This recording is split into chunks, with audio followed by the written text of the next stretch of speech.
Hi, I'm Dr. Marilyn Kindig-Stahl, and I'm here to talk to you about cognitive load principles.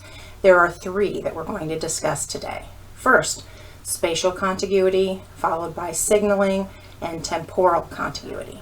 Let's get started.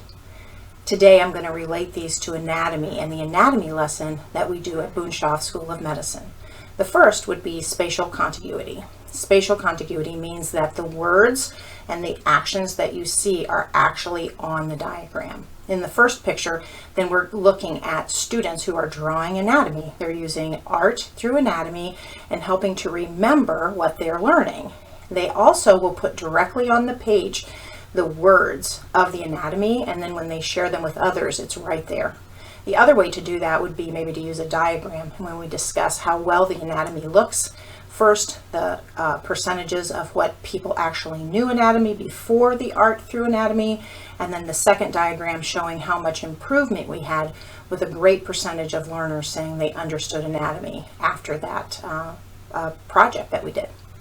Number two, we're going to talk about signaling. So when our students then share their anatomy in front of the class, you can see this student has his anatomy and he's pointing to it. But look at now when I add the signal or that big arrow pointing out what anatomy I want the student to look for as the other students are sharing, it just is much easier to see and find out. We also find this when we're talking with the radiologist about different CAT scans or areas on ultrasound or MRI. In this diagram then, we have a CT scan showing the appendicitis and an arrow directly pointing right at the appendix.